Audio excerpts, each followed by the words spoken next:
Welcome to Flowcast. I'm Sister Marilyn Jean Runkle, your host today, for a conversation about community organizing. When a veteran Chicago-based community organizer named Barack Obama became president, his former job landed in the spotlight too. Many people have heard of community organizing thanks to our 44th president, but most do not really know what it is. Community organizing is a way for people to harness power for positive community change. But what exactly does an organizer do, and how does change happen? Here to talk with me today about that is Emma Shafer, who is a new community organizer for the Faith Coalition for the Common Good, a community organizing group that is making a difference in Springfield, Illinois, where Emma and I live and work. For full disclosure, I must say I'm on the Faith Coalition board, so Emma and I share a passion for sharing the process of community organizing. Welcome, Emma. Thank you, sister. It's so good to be here today. It is. I'm going to ask you a couple of questions just to get us going so that we can talk about this community organizing. How would you explain that term, community organizing? I would describe community organizing as organizing power, which is people and money. People and money both give you power, right? In grassroots ways for systemic change. So we're looking to change policies and enact accountable change for people and for the betterment of our communities. We do that with power. Sounds interesting and sounds very doable from what I know about you, Emma. Okay. What actually drew you to want to be involved in community organizing? Well, I think when I was in high school in 2016 when big things were happening in politics in our country. And I had these big feelings about everything that was happening. And I felt the divisiveness in school, in my family, in my community, like most people. And I had these big feelings and I didn't really know what to do. And that's actually when I met the executive director of Faith Coalition, and she sent me to community organizing training. I was 18 years old, and I actually went with you, Sister Marilyn Jean. That's where we reconnected. I knew you as a kid, but I hadn't seen you in a long time, and it was so good to be with you and to learn about actual ways that you can make a difference and enact change instead of just kind of complaining about what's going on around you. And that was the first time I had ever had any training in community organizing also. So Yes. It was a wonderful reunion for the two of us. And who would have thought this many years later we'd be doing this little program? Exactly. No, it's wonderful. And I think what people don't realize about community organizing is that oftentimes organizing is in just those small moments and small conversations within people. Anytime people are getting together to talk about the betterment of their community and work on accountable change. So, your two neighbors talking about trash pickup and how they're going to make that better, or talking about how they're going to improve their street, anything like that, that's community organizing. We're just talking about a larger level. And, I work for an organization that's all we do is community organizing, but people engage in this every day. Well, I know that we both took the 𝐎𝐬 training, which is what we did a few years back together. Mm-hmm. Did you have any other training that led you this direction? I went to Lincoln Land and I got my associates in political science, and that sort of gave me the grounding to learn about systemic issues on a larger scale. And then I went to the New School in New York City and got my bachelor's in urban studies. And that's where I really learned about the small ways that people's lives are impacted by just the city and the place that they live in. We've designed communities in a way that really doesn't help people out or make them feel very good. There's not a lot of greenery. We don't have a lot of parks. We don't have a lot of amenities for people.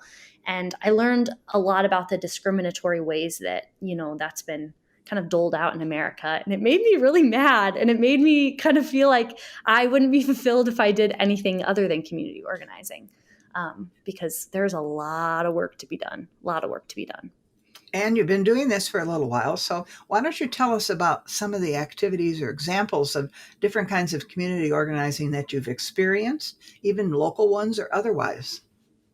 Yes. Well, I think that my very favorite thing that comes with community organizing is canvassing. And that's actually something that most people do not like to do. Most people don't like to canvass, and they think of political candidates coming to your door and knocking and asking you for their vote.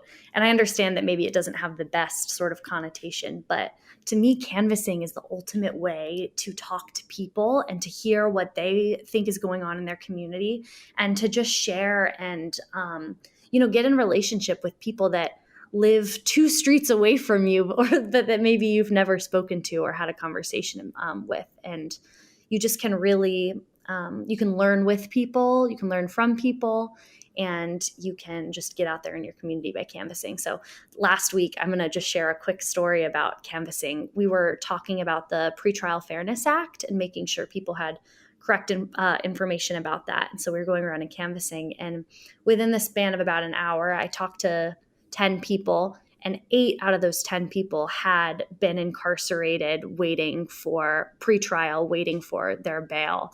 8 out of the 10 of them had. And that was just crazy to me, because obviously that these types of laws affect people, and that there are people sitting in jail because they can't afford to get out. But, I talked to a man, and he shared a story with me about sitting in jail before trial for a nonviolent drug offense, and he missed his stepdad's funeral. And it was a heartbreaking story, but you learn about how people are really impacted by the policies. And, it's easy for me as a white girl who grew up on the west side of Springfield kind of to not think about those things, but real people are affected.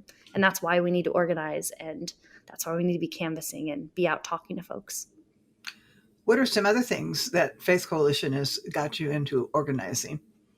Well, in Faith Coalition, we're doing some work right now on clean energy, and we want to stop this CO2 pipeline that's being proposed to run through Illinois and Iowa. And we know that carbon dioxide pipelines are really not very safe. And so we wanted to put a stop to this. And so our Environmental Justice Task Force has been working on this, and they finally were able to lobby, and they got the Sangamon County Board to vote no on this CO2 pipeline. So big news and big stuff is happening, which is good. There's momentum right now. How was that experience for you, actually approaching the county board about something?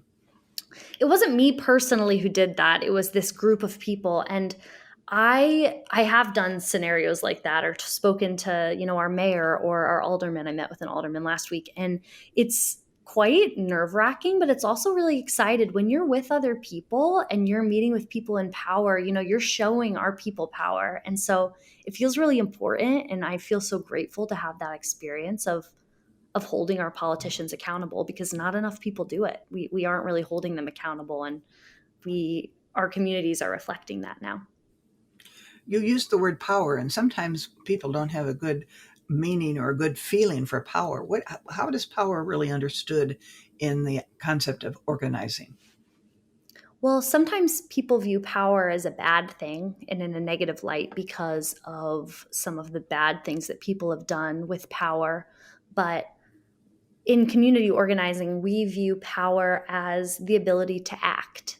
So the ability to get any sort of thing done. And we know in community organizing that people act when they feel like their values are being violated. And so they have then a sense of urgency around that. I would say that power is just being able to act. And when there are a lot of people supporting the same thing, you have a lot of ability to act, and you have a lot of power. And that's a really good thing. I do think that it's scary when power is too concentrated in one person's hands, which is what community organizing is directly working to counteract. I think part of organizing gets us involved in things like town halls, right? Yes. Have you had any experience with town halls? I have had some experience planning town halls and being involved in town halls. And I think that there's such a great way, again, just to hold people in power accountable. And, you can just pin someone specifically on questions. I remember in 2018, we were trying to get the firearm restraining order passed so that folks who are abusers aren't able to access firearms if they have a restraining order against them. And that was a really huge step, because it's really hard to get even just basic gun control passed. And so to be able to be on the stand on the side of justice there, and asking and pinning legislators there is really important. I think this was before you connected with Faith Coalition when the Springfield started working on the rail project, Mhm. moving all the railroad that's on 3rd Street over to 10th Street. And there's been many, many, many grants to make that happen federally and otherwise. And one of the organizing events that Faith Coalition went through at that time was to make agreements with the contractors and with the people running the whole project that there Mhm. would be a certain percentage of minority workers hired for those jobs that were coming in. And that was a very successful thing for Springfield because, and that's the kind of thing that Faith Coalition kind of looks into. Mhm. We even looks into some types of education things. Have you been connected to anything that's in the area of education that you've been organizing? I know right now what we're looking at is trying to make sure that we have equitable funding for schools, and that schools that have, more poor students do have more funding in order to kind of make up for some of those gaps that do come between poor and wealthier students. And so that's something we've really been advocating for, and I think are making headway on that, definitely. But it's a lot of these fights are quite long battles, and so it's just about every single conversation and every relationship that you have, and it's really just about connecting people's self-interests, and seeing that whether you're a person of faith like we are, and we're working because we believe that the values that Jesus, presented us with are being violated, right? We we believe that, but there are also people who maybe aren't necessarily people of faith, but that share those same values and are working on the same goals. So, yeah, just about connecting and making relationships, and it's a slow thing, but also can just be really powerful along the way. As one of the things that's happening locally is that District 186 has an equity committee, and they had asked for someone for Faith Coalition to be part of that committee, and I've been able to do that. So it enables us to look at what's local and how we can make a difference in what's local. You mentioned the word self-interest. Could you talk a little bit more about that? Self interest is really interesting because people have so many self interests, right? It's just something that you're interested and invested in, and that you're willing to act upon. And so in community organizing, we focus a lot on that because someone's self interest is why they act. And so we kind of need to figure that out in order to work together with them, in order to, progress whatever we're working on. And so we do these things called one-on-ones, which is where we sit with people and we listen and we ask them questions to try to figure out where their self-interest lies. So, just my personal example is that I grew up in Springfield, and we know Springfield is one of the most segregated cities in the Midwest, and one of the most segregated cities in the country, I think, too. And growing up in Springfield, I remember the experience of being on the school bus and going on South Grand and riding under the 11th Street underpass in my school bus, and reemerging and being like, why is this neighborhood completely different than it was before we crossed the tracks? Why does it look like that? Why are there vacant houses every other house? Why, are there shootings a lot? We had a lot of shootings around my school growing up. And you realize that's because of redlining, and that's because of these systemic issues. And so my self-interest now is in fighting that, and it's in fighting the injustices that have come and inequities that have come from these systemic sort of big policies. But people have all sorts of different, my self-interest is also in faith-based organizing because I um, am spiritual, and I have this personal relationship with God. And so one of my self-interests is working with other people of faith to um, try to connect over that. So yeah, you connect with people over self-interest, and then you use it to advance your mission. Is it ever difficult to try to figure out the self-interest part of it? Sometimes it is, because you're like, why are you doing this work? What's the point of doing this work? But I think that sometimes it's only difficult to find self-interest if someone's unclear about their own self-interest. Most people are pretty clear about it when they're doing this work. They understand. Even though I'm not a community organizer, being part of Faith Coalition, I have to deal with my self-interest too. However, You are a community organizer. well, all of us in a way, if we're interested in justice issues, if we're interested in equity, if we're interested in divisive situations, in our own way, we're organizers. I think in faith community, we call anybody that's part of it a leader. You know, Yes. it's not just the people who are on the board or the people who are on the executive committee or something like that that are the leaders. It's every person that belongs to Faith Coalition, or every person that takes the training, or every Yeah. person that wants to be involved in the goals, right? Absolutely. Absolutely. No, I just because I'm a professional community organizer doesn't mean that other people who don't do it for 40 hours or 50 hours a week aren't.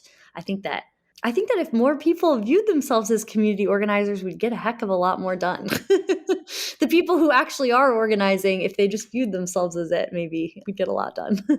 Well, I know you were way out in New York getting this wonderful degree, and you were interested in systemic change and all the goals that you had for your life. Whatever made you say, oh, maybe Faith Coalition could help me do this? Well, I told you that I went to that training when I was younger, and so I felt like I got a good footing on what accountable and implementable change really looks like.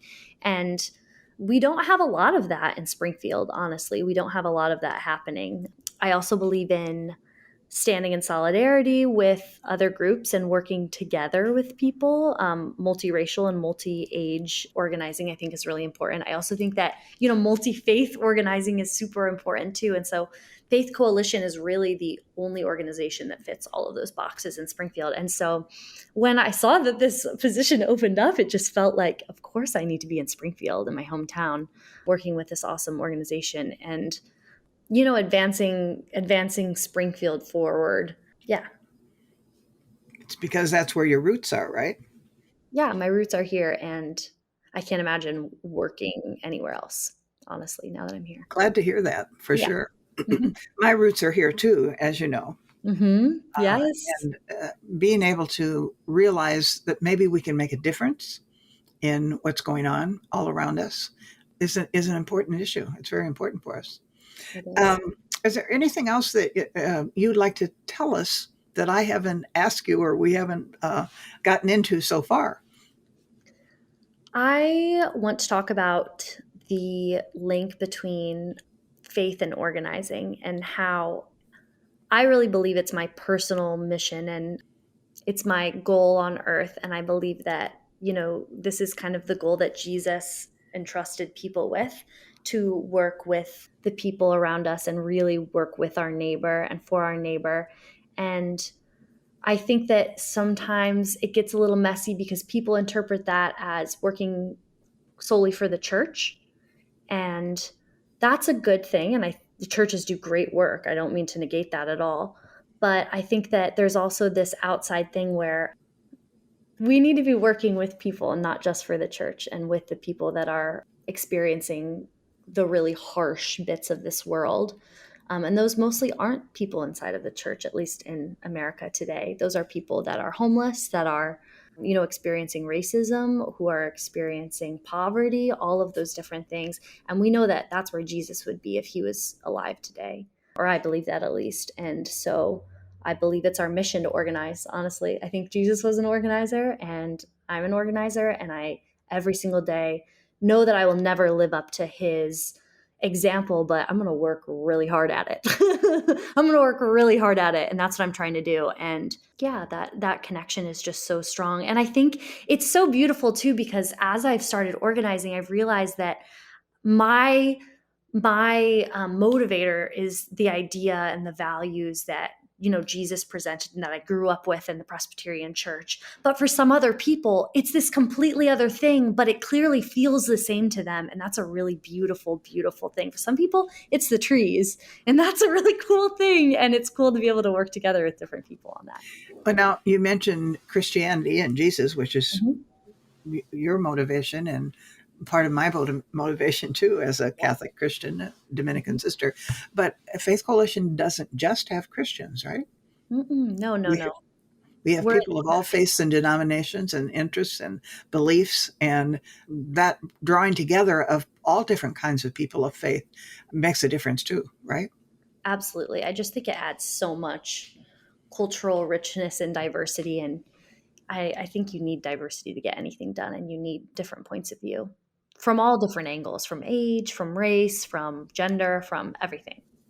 Now, when we were kind of preparing this, you shared a quote with me. Have you shared that with us yet? The quote is, yeah, no, I haven't shared it yet, but the quote Okay. is the biggest contributor to climate change is bad governance, or the biggest contributor to racism is bad governance. And you can just insert any sort of social quote there. And that's from my bud Scott Allen of the Citizens Utility Board actually said that the other night. And I just can't stop thinking about it, that it's true. The root of any sort of evil in our world is bad governance now. And so we as people have the power to change that. We just have to harness it. And it's not easy to harness it sometimes either, is it? No, it's so hard and it's so messy. You know that it's so messy and so difficult sometimes, but I I think that we can just get so much done if we have the idea that we're going to work together no matter what and stand in solidarity despite the difficulties that are going to arise with that. We know it's going to be hard, but if we know it's going to be hard, we can hopefully stick it out through that.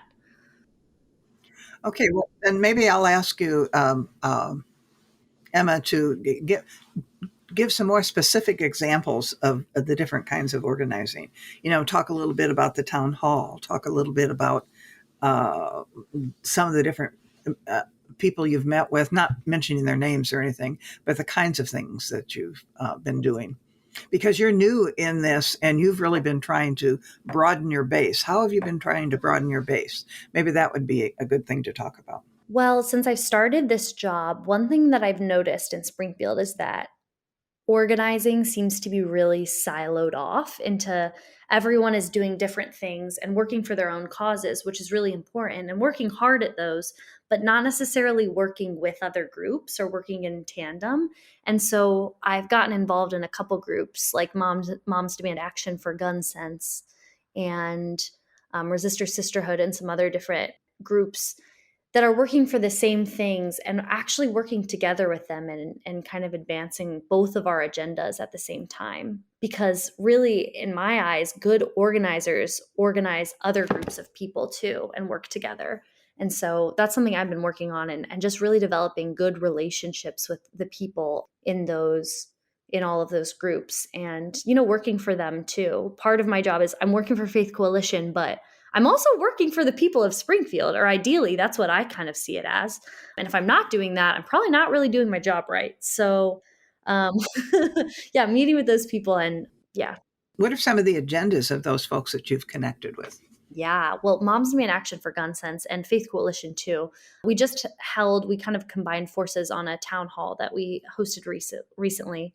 I'm going to backtrack and say, actually, it's on a public meeting that we recently had. So, Moms Demand Action and Faith Coalition combined forces on a public meeting that we had recently. And in that public meeting, we were asking for an assault weapon ban and also a ban on high capacity magazines. And during that, we make a specific ask of the decision makers that are coming. And it depends on whether it's election season or not, whether we get people there, to be honest, and what election season it is. But those types of unities, at least I would say, or allyships between groups is really important. And we need more of that in Springfield. Talk a little bit more about trying to get people there to answer the questions so that we can do an action. So when we're doing any sort of a public meeting or anything, we have to invite a bunch of lawmakers and decision makers. And that's oftentimes really difficult because it means just calling the same people like 9 or 10 times, honestly, trying to get them in the room. And the last public meeting that we had, it was a bit difficult to get people in the room just because I think of honestly the date that we chose, et cetera. But we were able to get one decision maker there, and she did agree to sponsor a bill to end juvenile fines and fees in the state of Illinois, which is good. Kids can't get fined in the court system anymore, which we like. Talk a little bit about the kinds of people that came and how many came and the fact that what a public meeting is really all about? So a public meeting is really all about making information digestible for people so that they understand some of these really kind of complex, big issues that are plaguing people. It's really difficult to explain juvenile fines and fees to people. And so we try to do so in an as digestible way as possible with impacted people first, front and center, right? So we did this presentation on juvenile fines and fees, and it was all people who are 20 years old and younger, right? So it was mostly teenagers. And that's important because teenagers are the ones that are getting these juvenile fines and fees. Adults aren't getting that. It's affecting kids, and then they're becoming adults and having horrible credit as an 18-year-old, which is awful and not really right. For petty things like getting into a little bit of a fight at school or something like that shouldn't be, a big red letter on their credit forever. I think that's wrong. But so we make sure that we always are centering impacted voices, and then we have an accountable sort of portion of that. So that's where we asked a lawmaker to sponsor this legislation for us, and she agreed, and we had a room full of over 300 people there, and so it was really powerful, and we were chanting, and it was good. The energy was really good, and we were able to make sure that we have her saying on video that she is going to sponsor this legislation for us. So it's good stuff. Is there a difference between lobbying and community organizing? We do lobby in community organizing, but it's mostly about building grassroots, systemic power around things. And so lobbying is more just talking to politicians and lobbying, your goals and thoughts there. But community organizing is building that power from the people to lobby. You need power behind that. If a politician gets 1,000 calls in a morning about, repealing healthcare or something, that's power. And when someone comes and meets with them later, they're then going to be like, oh, okay, I'm maybe more prone to listen to you now because I had this 1,000 calls on my office phone or whatever. So you need both things, definitely. But I think that the organizing power is the most important. Way back in the beginning, you said that organizing was about people and money, organizing people and organizing money. You haven't said much about the money. How does that fit into it? I haven't said much about money because that's what everyone avoids. No, it's really, honestly, it's hard to raise money. It's really hard to raise money for justice work because it's not filling a direct need. We have a lot of charity in America, and that direct service is necessary, those nonprofits. But at some point, we do need to figure out why, we're only investing in charities to give people food and not why people can't afford food to begin with, right? So in my eyes, it's more difficult to raise money, but it's really important. And, it all boils down to personal relationships and having relationships with people and, convincing that this is a really good thing to do with your money and that this does have a strong impact and that your money is going to, go to a really good place. And we've done okay so far. That brings up a kind of another related topic. In community organizing, we don't do things like taking food to people or taking clothing to people or helping out someone who needs furniture or something of that nature. Why is that we don't do that, and what is it we do instead? Well, we don't do that because there are already so many organizations doing that, and there aren't very many organizations doing what we're doing, which is trying to solve those like longer term policy changes and trying to get, accountable change so that people don't have to rely on so many resources, because so many people rely on so many resources, and a lot of systems are set up that way so that people kind of have to. And another thing that happens is what our training is about is that we try to enable other people to know what their power is. Now, I used a word that you're not supposed to use in organizing, and that's enable. It's helping people to recognize, it's that self-interest thing again. It's helping people to recognize that they can be part of making a difference. And I think that's a big difference between other kinds of not social justice, but social agencies that are important and they help people directly. But we're trying to help the people who need to be helped directly to be able to help themselves in a better way. Exactly. And to be able to show up and show out in their own power is is really important. I want to tell just a quick story, sister, because you actually got me set up with a pretty good gig. I did a training a few weeks ago at Mercy Communities, which is a nonprofit that serves women and children who are experiencing homelessness in Springfield. And I did a training on personal power, and it was one of the best experiences of my life. I was sitting at this table with 8 women, and, we were just talking about injustice, and all of these women know how hard it is to be poor in America. And just hearing, honestly, the excitement that they felt about being validated, in the fact that, these systems weren't designed for these women to make it out and, thrive. They just weren't. They're being fined at every moment. They're, single. They grew up poor. A lot of them have experienced trauma. And now, they're experiencing something really difficult as a result of all of these things that have led up to this moment. And it was just really validating to see that some of them were realizing, like, oh my gosh, this isn't my fault. And that, like, really it's these systems of power that are meant to put me in this place. And also I can stand up and be like, this is wrong. And I can show up to a public meeting and, yell at some politicians and chant at them and tell them that they're not serving us and that's not right. And I believe in people power. And I think most people, when they see that power, they believe in it too, which is why community organizing is incredible. Be an example for others to join us, right? Exactly. Yeah. And we're always wanting people to join us. Always. We're always open that people, if they're interested in this whole idea, they can contact Faith Coalition, or there are other organizations that do organizing also. It's a much more common word and activity than it was 10 or 15 years ago. I think people are really involved in trying to make a difference. That's the important word, trying to make a difference, building relationships, knowing what has to change, and having the courage to go about it. Yeah, definitely. Well, Emma, thanks a lot for joining me today. I think we've covered a lot of territory. I think we've talked about what organizing is. We've talked about specific ways to organize that you've been involved in. We've heard your energy and your courage in wanting to do this almost as your lifetime work. So it's been a good experience, and I thank you very much for being part of us. Thank you so much, Sister Marilyn Jean. You are the best, and I'm really grateful to, be following in your community organizer footsteps, because you are a community organizer, and to also, get to witness the rich tradition of organizing within the Dominican Sisters too, because I know that there's been so much of that over the years in the Catholic Church, and that's an incredible thing. And yeah, you guys are incredible. So thank you for having me on, and I'm so grateful. We're glad to have you, Emma, and we're glad to share in your talents and your courage and your wisdom.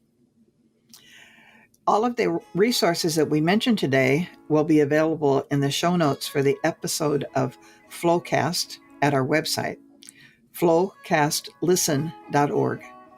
It's certainly been a pleasure talking with all of you. If you enjoyed this episode of Flowcast, please tell your friends about it. They may be interested all. They might want to look at the past issues or the current issues episodes, and they can do that, and you can do that by just searching for Flowcast Listen wherever you get your podcast.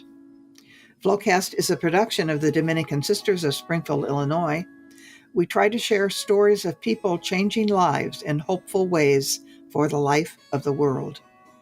Thanks to the Flowcast team, engineer Brandon Durham, marketing director Jean Ann Miller, and producer Sister Beth Murphy. For Flowcast, I'm Sister Marilyn Jean Runkle. Again, thank you for joining us today.